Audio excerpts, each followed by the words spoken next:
We are done with the adjustment on change in profit or loss sharing ratio. For short, it's called as the PSR. We have covered the terms old ratio, new ratio, sacrifice ratio under this adjustment. Let's move ahead with the next adjustment, which is called as goodwill. We'll first try and understand the meaning of goodwill. We've already done this in the 11th standard. Let's just go through. So goodwill is the reputation of business when it is calculated in terms of money. It helps the business to earn more profits. It is calculated on the basis of past performances of the business. But why should goodwill be calculated on admission of a new partner?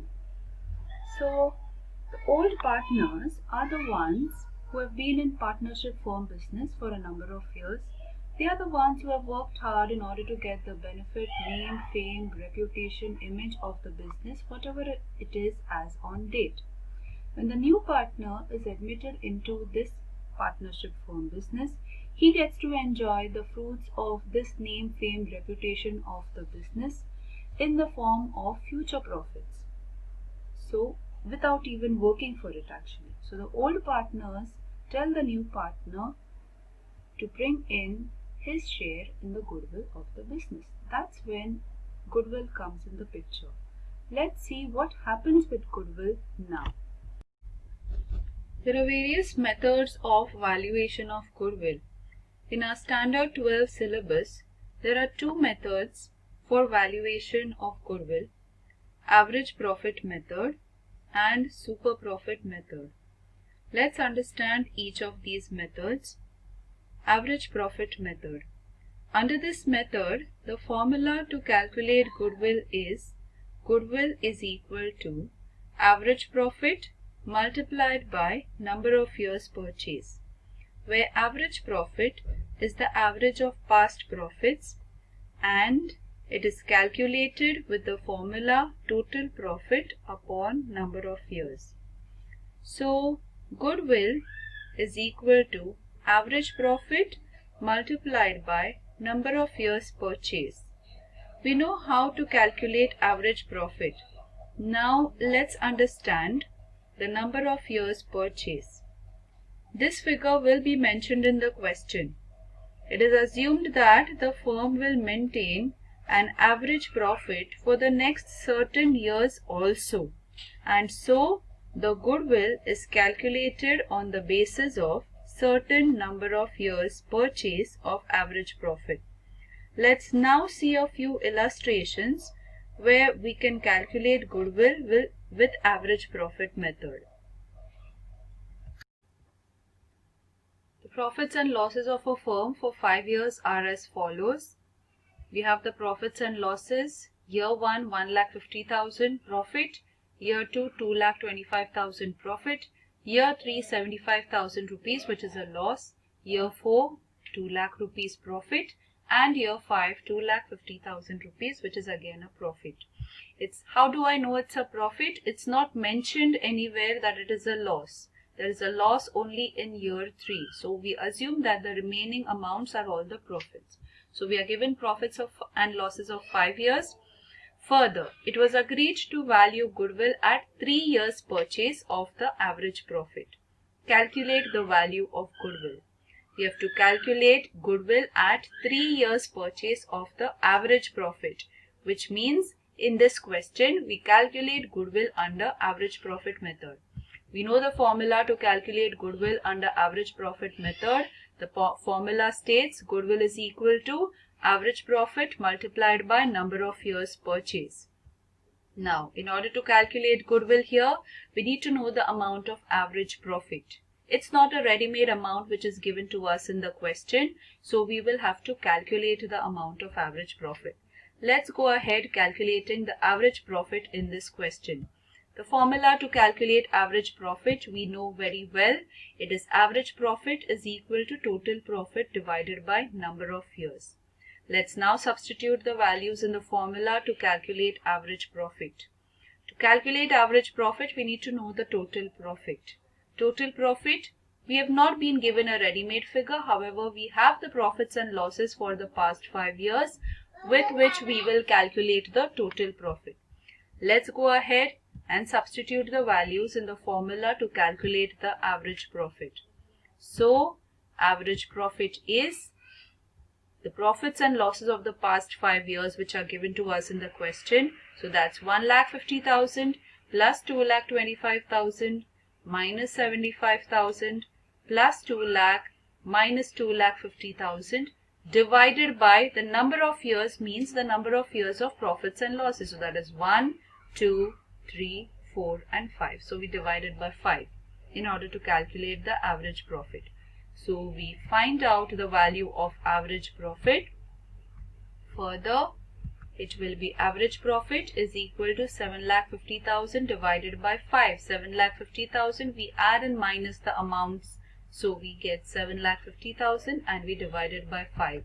So we have average profit in this question, which is rupees 1,50,000. We've calculated the amount of average profit. Let's see the number of years purchase. We read the second last line in the question, which states that it was agreed to value goodwill at 3 years purchase of average profit. Number of years purchase given is 3 years. Alright, so we have the average profit, we have the number of years purchase. Let's substitute the values in the formula to calculate goodwill. So goodwill is equal to average profit 1,50,000 multiplied by the number of years purchase given in the question, that is 3. So further, goodwill in this question will be equal to rupees 4,50,000. Asha and Usha are equal partners. The profits and losses of past 6 years are as follows. 2006 88,000 profit, 2007 63,000 which is a loss, 2008 21,000 which is a loss, 2009 1,78,000 profit, 2010 1,92,000 profit, 2011 2,38,000 which is again a profit. Calculate goodwill of the firm at 3 years purchase of average profit of last 6 years. If Lata is admitted as a new partner for 1/4 share in the firm, how much goodwill amount should be brought by Lata? So, in this question, we not only have to calculate the amount of goodwill, but we also have to find out the amount of goodwill which will be brought in by the new partner, that is Lata. So, let's get ahead calculating first the goodwill of this particular partnership firm business. So when we are calculating goodwill, we know the formula to calculate goodwill. The formula states goodwill is equal to average profit multiplied by number of years purchase. Average profit, again not given to us in this question. We will calculate the average profit with the formula total profit divided by number of years. Total profit we can calculate by adding or deducting the profits and losses given to us. So let's substitute the values in the formula.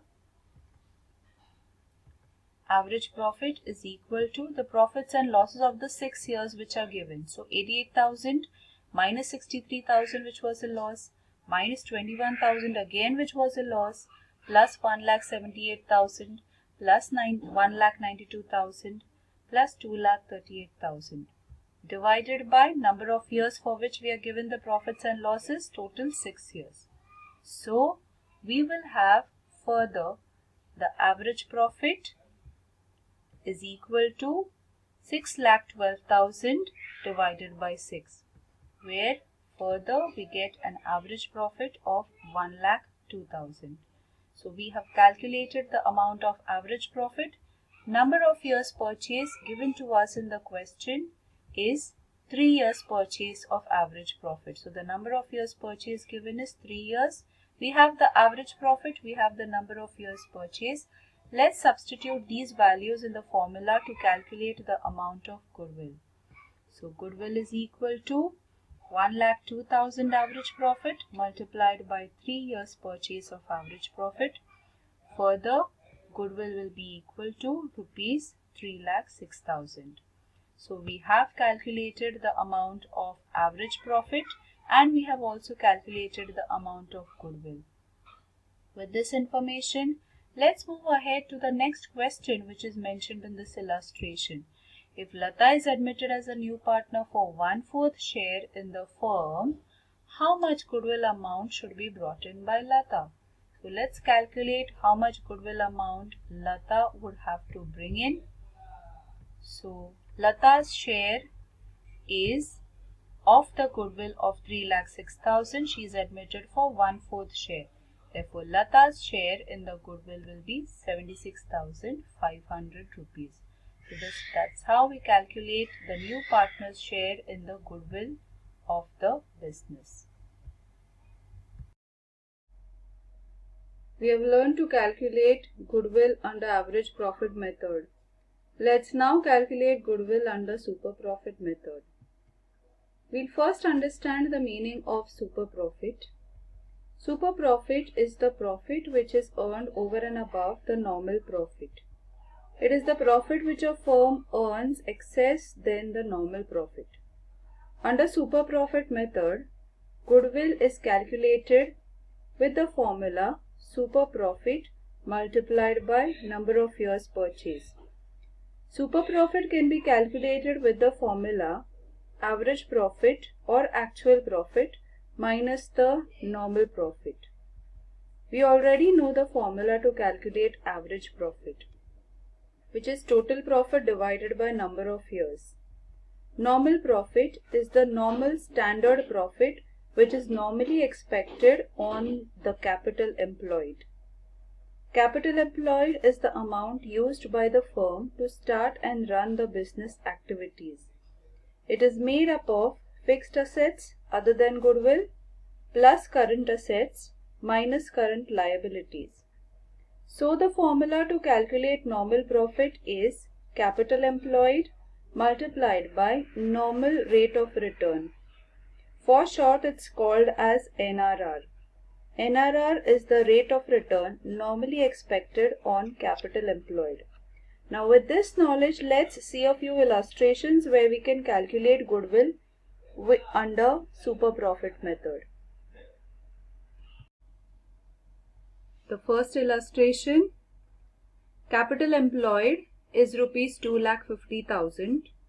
Net profits for the past 3 years are rupees 45,000, rupees 37,750 and rupees 47,000.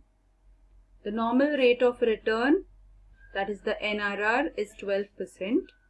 Goodwill is to be valued at 3 years purchase of super profit.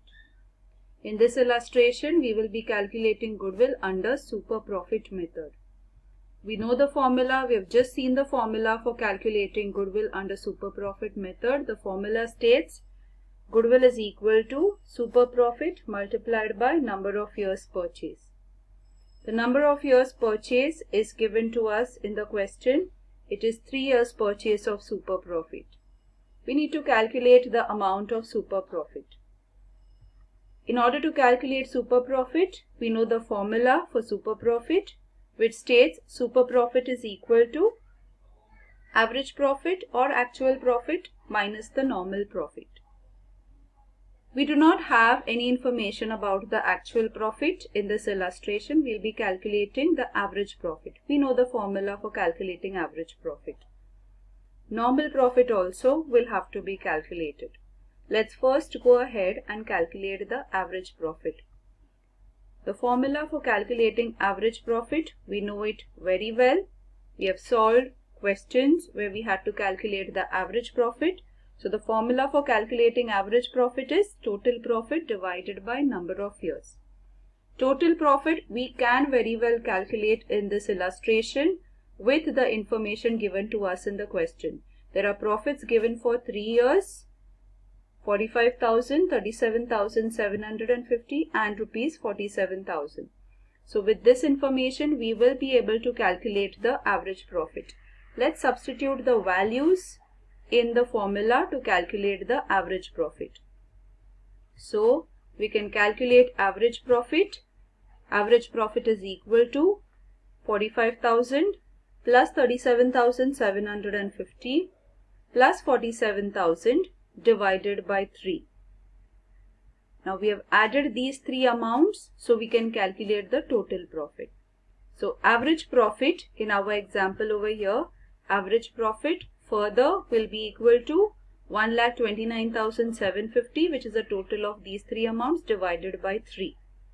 So therefore our average profit is equal to rupees 43,250. We have calculated the average profit. Let's now calculate the normal profit. We have seen how to calculate normal profit. We know the formula to calculate normal profit. Let's calculate the normal profit now. The formula to calculate normal profit is capital employed multiplied by normal rate of return, that is NRR. Capital employed amount is given to us in the question. Normal rate of return NRR is also given to us in the question. It is mentioned to us in the question. Capital employed is equal to rupees 2,50,000 and normal rate of return NRR is 12%. So let's substitute the values in the formula to calculate the normal profit. So therefore normal profit is equal to capital employed, that is rupees 2,50,000 multiplied by the normal rate of return, which is 12%. When we say 12%, it simply means 12 divided by 100. Therefore normal profit is equal to, in our illustration, normal profit is equal to rupees 30,000. So we have the average profit and we have the normal profit. Let's substitute these values in the formula to calculate the super profit. So super profit will be equal to average profit 43,250 minus the normal profit which we calculated, which is 30,000 rupees. Therefore super profit is equal to rupees 13,250. Let's now substitute the value of super profit in the formula to calculate the amount of goodwill. Therefore goodwill is equal to super profit 13,250 multiplied by number of years purchase, which is 3. Therefore goodwill is equal to 39,750. This is how we calculate goodwill under super profit method. Unlike other assets, goodwill is treated separately at the time of reconstitution of the firm. There are two methods for recording goodwill in the books of accounts while admitting a new partner in the firm: premium method and valuation method. Let's first understand treatment of goodwill under premium method. Premium method means goodwill is brought in cash by the new partner. This goodwill which is brought in cash may either be retained in the business or it may be withdrawn from the business by the old partners. When goodwill is retained in the business, there will be two journal entries. First entry will be for goodwill brought in cash. When goodwill is brought in cash, cash comes in the business, so cash or bank account would be debited and goodwill account is credited as it would be assumed that the goodwill of the business is sold to the incoming partner. Then once the goodwill is brought into the business, that is the amount of goodwill is brought into the business, it would be distributed between the old partners in their sacrifice ratio. So sacrifice ratio would be calculated when goodwill is brought in cash. That's under premium method. Goodwill is distributed between the old partners. The journal entry would be goodwill account debit to old partners capital or current account. The second possibility under premium method is that the goodwill would be withdrawn by the old partners. So when goodwill is withdrawn by the old partners, there would be three journal entries. First journal entry for goodwill brought in cash. So it's the same journal entry, cash or bank account debit to goodwill account. Next, the goodwill would be distributed between the old partners in their sacrifice ratio. So the entry, goodwill account debit to old partners capital or current account. And once the goodwill is distributed between the old partners, they may decide to withdraw this amount of goodwill from the business.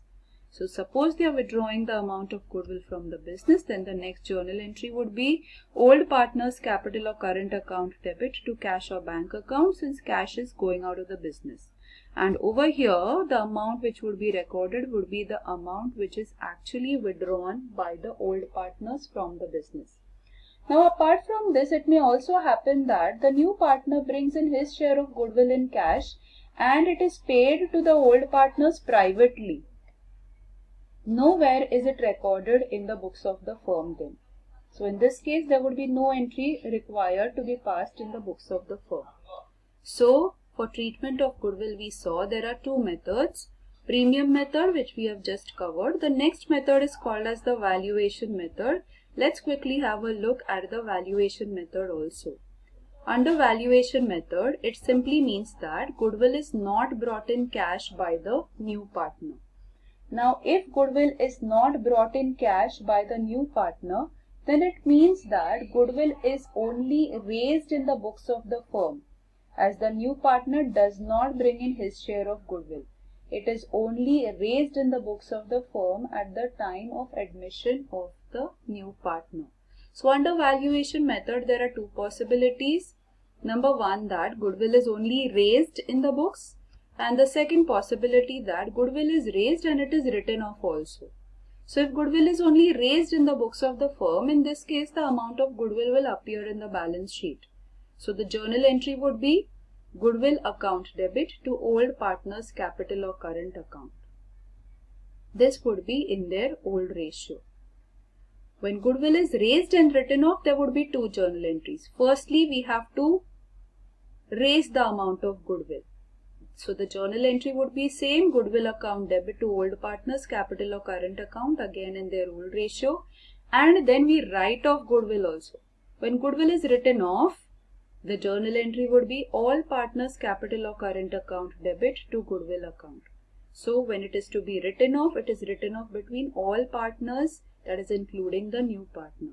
So, in this case, we will need the new ratio to be calculated if it is not given to us in the question. The next adjustment is about revaluation of assets and liabilities. We have before us, once again, the balance sheet of Sujata and Purnima, who are the old partners. They decide to bring in Pranamita as a new partner and she brings in a capital of rupees 1 lakh. When Pranamita brings in a capital of rupees 1 lakh, which means the liability side is going to increase by rupees 1 lakh. So there will be changes that will happen in the balance sheet. That's the reason why, since we are doing reconstitution of partnership firm, the entire balance sheet would also be reconstituted, which means the assets and the liabilities, their balances would be revalued. The value of land and building, suppose given in our balance sheet over here, is rupees 60,000. So the land and building balance will also be revalued to whatever is the balance, to whatever is the value of land and building as on date in the market. Similarly will be the case with plant and machinery. In our example over here, the value of plant and machinery is 70,000. Maybe as on date the value of plant and machinery has further depreciated, so this value will have to be revalued. Same will be the case with furniture, with debtors, with stock also. Now on the liability side, we have creditors. The value of creditors given is rupees 34,000. Maybe the value of creditors has further increased, so it will have to be revalued. Bills payable given is 26,000. The value of bills payable may have decreased, so this value may also have to be revalued. If there was some bank loan taken by the business, so there would be a bank loan amount on the liability side, and the value of this bank loan may have reduced, so that will have to be revalued. And that is the reason why on admission of a new partner, the entire balance sheet, or we can say the assets and liabilities, would be revalued. So, at the time of reconstitution of the firm, assets and liabilities of the firm are revalued. The change made in the value of assets and liabilities are recorded in revaluation account or profit and loss adjustment account, which is a new account that we will be studying. After recording the increase or decrease in assets and liabilities, the profit or loss due to revaluation will be transferred to old partners' capital or current accounts in their old ratio. With this information, let's have a look at the specimen of the revaluation account or profit and loss adjustment account. We have the specimen of revaluation account, which is also called as profit and loss adjustment account. It's an account, so it has a debit side and a credit side. Revaluation account or profit and loss adjustment account is a nominal account. We know the rule for nominal account: debit all expenses and losses and credit all incomes and gains. So likewise, based on the rule, we do the recordings in revaluation account. Now, when the value of asset reduces, when the value of asset decreases, it is a loss for the business. Hence, it is recorded on the debit side of revaluation account. When the value of asset increases, it's a profit for the business. So, it is recorded on the credit side. On the other hand, when the value of liability increases, it's an expense, or it could be a loss for the business. Hence, it is recorded on the debit side. And when the value of liability decreases, it's a gain, it's a profit for the business. Hence, it is recorded on the credit side of revaluation account. When the value of asset increases, it's a profit. When the value of liability decreases, it's again a profit or an income. So, when the credit side total is more, then it is called as a profit on revaluation. A profit on revaluation. Profit on revaluation is the credit balance of revaluation account. Now, this profit on revaluation account will be transferred to the old partners, will be distributed between the old partners in their old ratio. On the other hand, if there is a loss on revaluation, that is when the debit side total will be more, that is all the losses and expenses will be more, then we will get a loss on revaluation. This loss on revaluation is the debit balance of revaluation account. Loss on revaluation account also will be distributed between the old partners in their old ratio. It is distributed, whether the profit on revaluation or loss on revaluation will be distributed only between the old partners, because they are the ones who have brought the assets and they are the ones who are responsible for all the liabilities of the business till the date when the new partner was admitted into the business. So that is the revaluation account. At times we may have to pass journal entries on the revaluation account. So if we have to pass journal entries for decrease in the value of assets, then the journal entry would be revaluation account debit to asset account, or revaluation account debit to liability account. If the journal entry had to be passed for increase in the value of asset or decrease in the value of liability, journal entry would be asset account debit to revaluation account, since revaluation account is credited, or liability account debit to revaluation account, since revaluation account is again credited. We will have to pass journal entry for profit on revaluation. Then the entry would be revaluation account debit to profit to the old partner's capital or current account. If we have to pass a journal entry for loss on revaluation, then the journal entry would be old partner's capital or current account debit to revaluation account. We will understand this better as we will start solving questions based on revaluation of assets and liabilities. The next adjustment is about accumulated or undistributed profits and losses. These are the profits which have accumulated over the years. These are earned by the old partners before admitting the new partner, and so they will be distributed between the old partners in their old ratio. The accumulated profits and losses are in the form of undistributed profits or losses, general reserve, reserve fund, workmen compensation fund, etc. Let's have a look at how they would be treated. So we have before us a balance sheet. Accumulated profits and accumulated losses is what we are going to focus at in this balance sheet. So let's begin with the liabilities side. Liabilities, we have creditors, bank overdraft, general reserve. So in our example balance sheet, we have general reserve as an accumulated profit given to us. The accumulated profits would be always given on the liability side. They would be in the form of general reserve, reserve fund, workmen compensation fund, joint insurance policy, etc. So these are accumulated profits. From the profit, some amount kept aside every year, so it becomes a lump sum amount. So this will be distributed between the old partners in their old ratio. Now they are given on the liability side. Accumulated profits are given on the liability side. Liability side is as good as the credit side. So these accumulated profits, when we are distributing between the old partners, we'll distribute them between the old partners by writing them on the credit side of their capital or current account. Hence, it would be on the credit side of partners' capital or current account, accumulated profits. On the other hand, there would be accumulated losses also. Accumulated or undistributed losses would be given on the assets side. So let's have a look about on any of the accumulated losses given to us over here. We have profit and loss account, which is given to us. Profit and loss account is an example of an accumulated loss. So this accumulated loss also has to be distributed between the old partners in their old ratio. It's given to us on the asset side. Asset side is as good as the debit side. So when we are distributing an accumulated loss between the old partners in their old ratio, we will be distributing it on the debit side of their capital or current account. So on the debit side of partners' capital or current account, we would be recording accumulated losses. Between the old partners, it would be distributed in the old ratio. Let's have a look at the journal entries for accumulated profits and accumulated losses.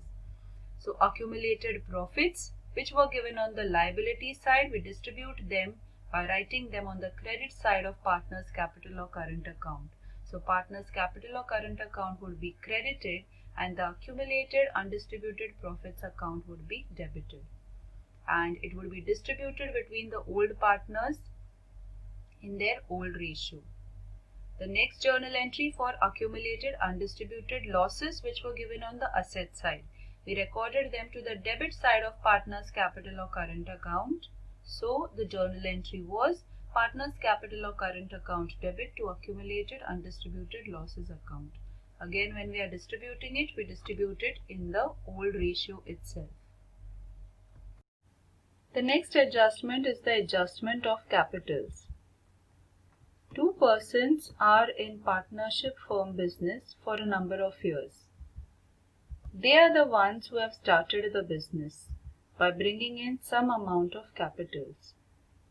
When a new partner is admitted into this partnership firm, he is expected to bring in his share of capital. At this time, the capitals of the partners may be adjusted in any one of the following ways. So the capitals of the old partners may be adjusted on the basis of the capital of the new partner, or the capital of the new partner may be determined on the basis of the total capital of the old partners. Let's understand the first method, where the capitals of the old partners are adjusted on the basis of the capital of the new partner.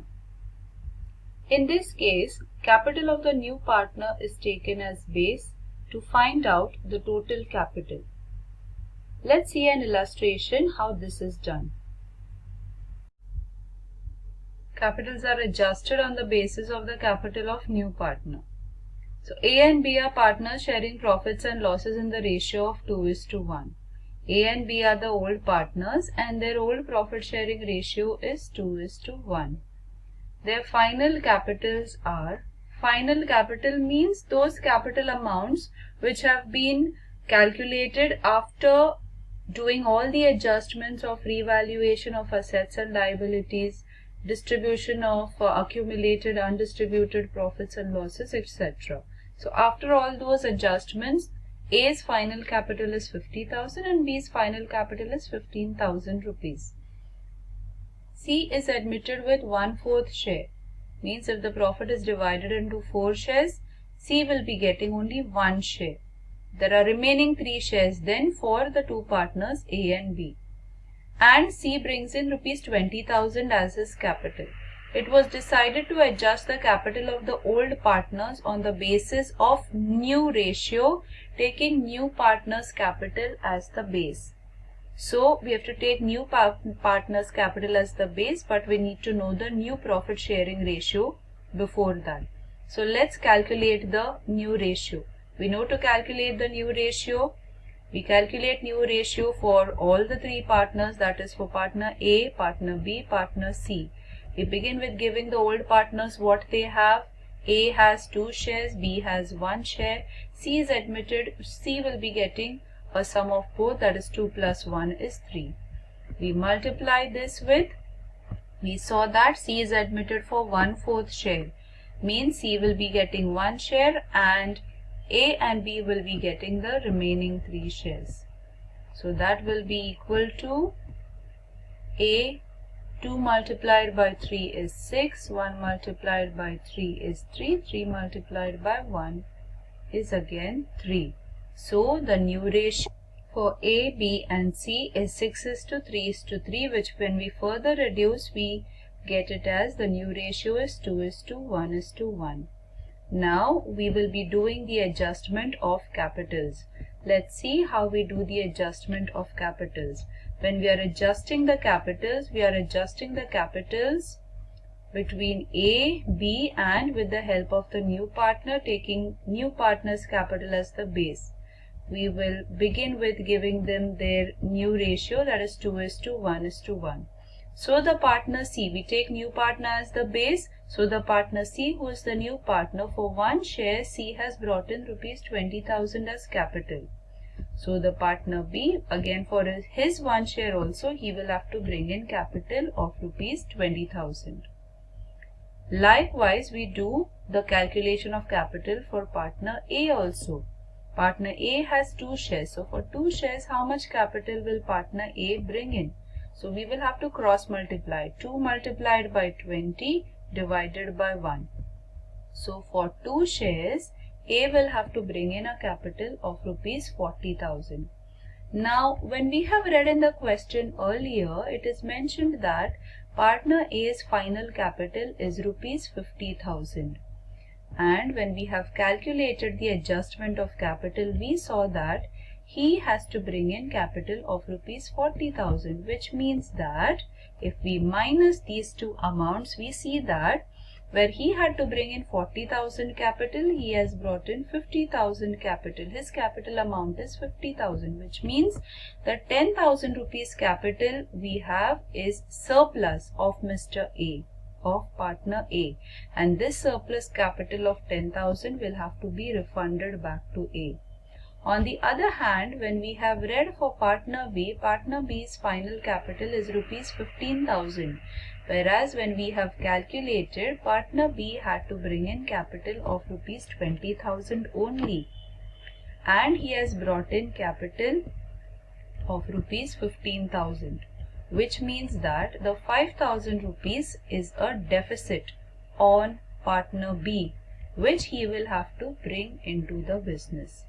So any kind of adjustment that is to be done with the capital, whether the capital amount has to be refunded back to the partner or it is to be brought in by the partner, this kind of adjustment will be done through either cash account or loan account or current account. Means if the capital amount has to be excess capital, surplus capital of 10,000, if it is to be refunded back to partner A, it could be refunded by paying him cash or by opening a loan account in his name or through his current account. In the similar manner, if the deficit of capital has to be brought in by partner B, he could bring it in the form of cash, he could keep it as a loan with the business, or that this amount of capital could be adjusted through the current account. The second method, where the capital of the new partner may be determined on the basis of the total capital of the old partners. In this case, the new partner is required to bring his share of capital in proportion to the total capital of the old partners. Let's see this through an illustration. So the capitals are adjusted on the basis of the total capital of the old partners. Okay. A and B are partners sharing profits and losses in the ratio of 3:2. A and B are the old partners and their old ratio is 3:2. After making all adjustments with regards to goodwill, reserves and profit or loss on revaluation of assets and liabilities, etc., the capital balances of the partners are rupees 60,000 and rupees 48,000. So after all the adjustments, A's capital is rupees 60,000 and B's capital is rupees 48,000. C is admitted as a new partner and given 1/4 share in future profits. C is admitted for 1/4 share.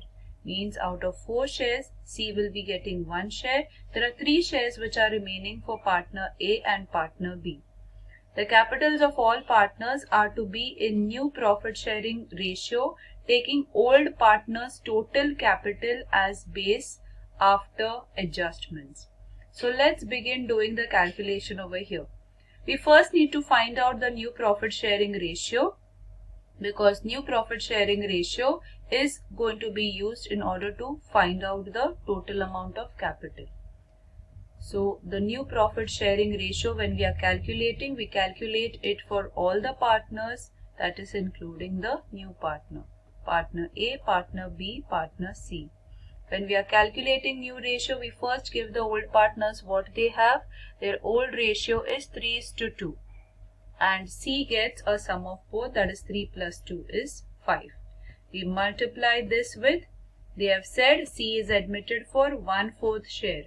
Means out of 4 shares, C will be getting 1 share. So there are 3 shares remaining for the old partners.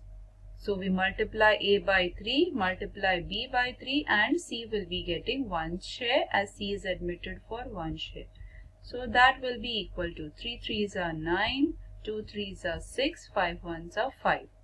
So we have the new ratio as, new ratio of A, B and C is 9:6:5. We will now calculate the total capital of the old partners, that is partner A and partner B. So the total capital of the old partners A and B after adjustments, it's given in the question, partner A and partner B. Their capitals are rupees 60,000 and rupees 48,000. So the total of their capitals is 1,08,000. It is given to us in the question. A's capital 60,000, B's capital 48,000. So the total of their capitals is rupees 1,08,000. Why are we taking a total of their capitals? Because the adjustments says that taking old partners' total capital as the base, we need to find out the adjustments in the capitals now. We've seen that C is admitted for 1/4 share in the profits, which means if the profit was divided into 4 shares, C gets 1 share. And there are 3 shares which are remaining for A and B, which means A and B's total share will be 3/4, 3 out of 4. So for their 3/4 capital, for the 3/4 share, if the total capital amount is rupees 1 lakh, then what would be the total capital of the business? So we will calculate the total capital of the business. For 3 shares, the capital amount is rupees 1 lakh, 3 shares of A and B. So for total 4 shares in the business, total 4 shares of profit, how much would be the amount of capital? We will be cross multiplying this, and after cross multiplying we find out that the total capital of the business would then be rupees 1,44,000. This would be the total capital of the business. Now, once we find out the total capital of the business, we do the adjustment of capital between the partners.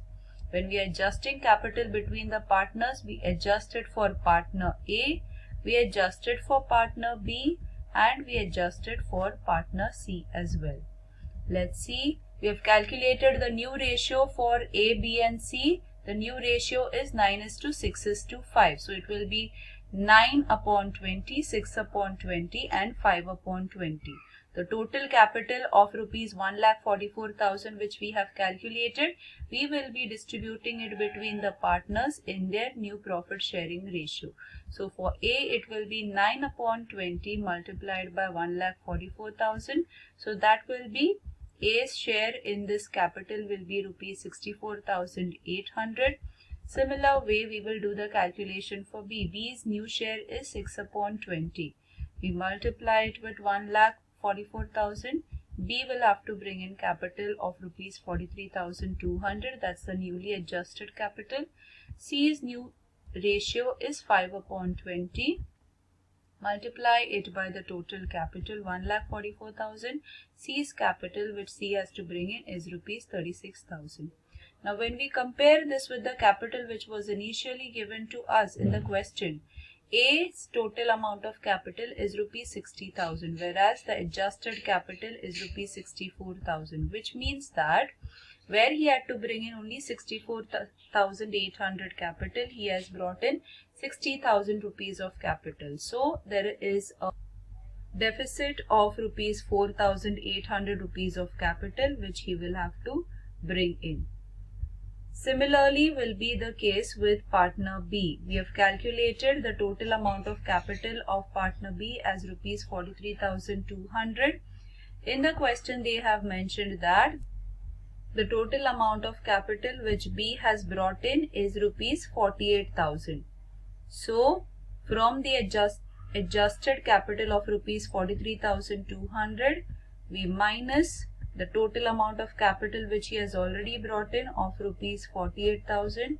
So we see that there is a surplus capital of rupees 4,800. Now this deficit in capital and the surplus of capital can be adjusted through, as we saw in the earlier illustration, it can be adjusted through either cash or through a loan account or through the current account. Let's see this, how we can pass journal entries for a surplus of capital or for the deficit in capital. So the difference between the actual capital and the proportionate capital can be shown by passing the journal entries. For surplus capital, that is when the amount has to be refunded back to the partner. So the journal entry would be old partner's capital or current account debit to old partner's current account or to old partner's loan account or to cash account. That's because the amount would be paid to him. So cash goes out. On the other hand, if there is a deficit of capital, that is, if more capital amount has to be brought in by a particular partner, then the entry would be old partner's current account debit or old partner's loan account debit or cash account debit to old partner's capital account. That's because the amount of capital has to be brought in more by the respective partner. So these are all the adjustments in the chapter Admission of Partner. Let's start with the solving of questions in order for us to use these adjustments and to apply them so we understand them in a much more better way.